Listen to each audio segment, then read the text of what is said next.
I wonder if you're hopeful at all. Well, you know, it's a good question. It's so complex.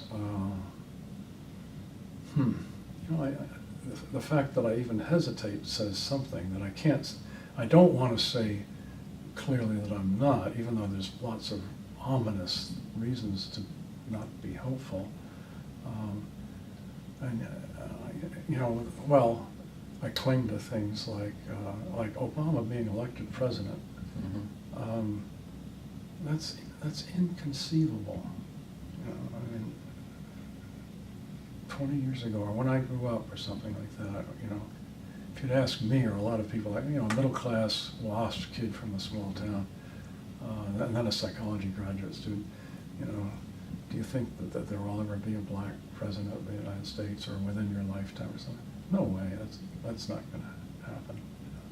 Or another thing that moved me deeply was the night before the inauguration, they had a concert on the steps of the Lincoln Memorial, Mm-hmm. and there was Bruce Springsteen up there and various other popular artists. I don't remember who they all were because I don't follow the current music scene real closely, but I am a Bruce Springsteen fan. But also up there on those steps was Pete Seeger. Now, do you know Pete Seeger? Yeah. You know Pete Seeger, okay. A lot of people don't. It'd be interesting to ask a bunch of psychologists, you know, who is Pete Seeger and what did he contribute to American culture and so forth. He cleaned up the Hudson River, I mean, in addition to being a great musician, and he was a communist. And he's on the steps of the Lincoln Memorial performing, and then what they did is they edited that tape, and then it was rebroadcast worldwide. So the idea that you would have Pete Seeger, this somewhat obscure old ex-communist folk musician, worldwide being broadcast, that's about as inconceivable and impossible as Obama being elected president. And yet it actually happened.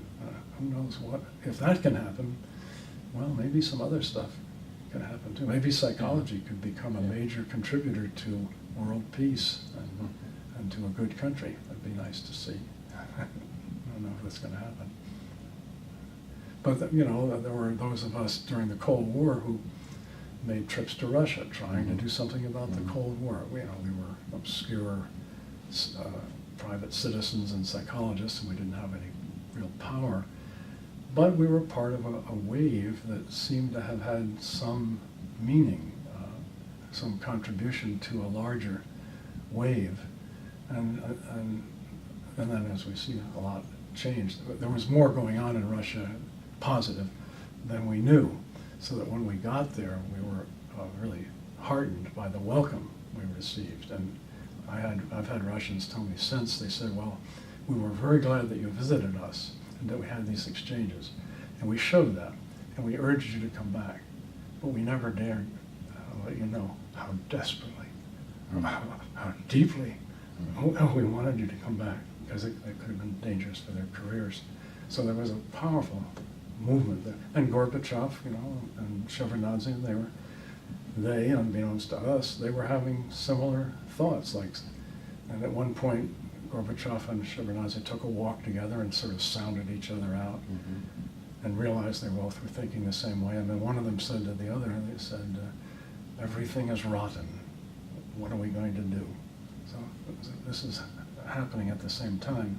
And you get these forces that coalesce sometimes and can create change. So somehow forces coalesced and puts Obama in the White House and Pete Seeger on the steps of the Lincoln Memorial, broadcast worldwide.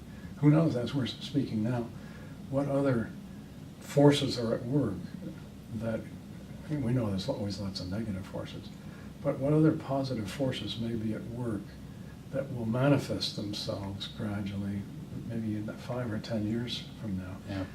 And will psychology in some way contribute to those? I would hope so. Certainly, there's much more communication, I think, internationally amongst psychologists. Seems like when I was in graduate school, there wasn't that much real communication going on. But now, I mean, people take trips to China, delegations of psychologists to China, to Russia, and so forth.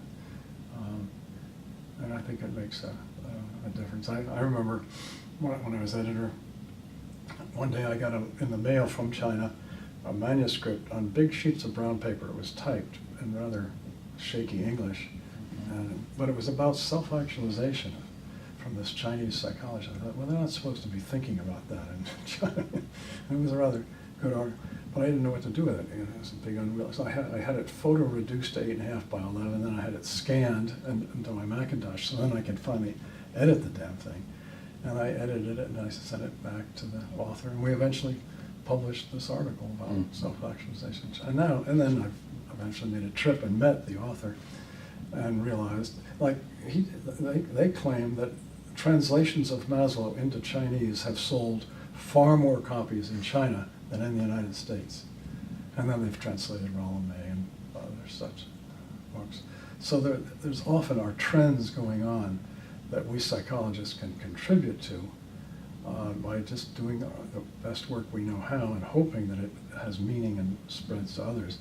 I remember after the Cold War was over, Czechoslovakian people said that the journal of Humanistic Psychology circulated underground in Prague and so forth, and it was inspiring to them, totally unbeknownst to me. We would never, have the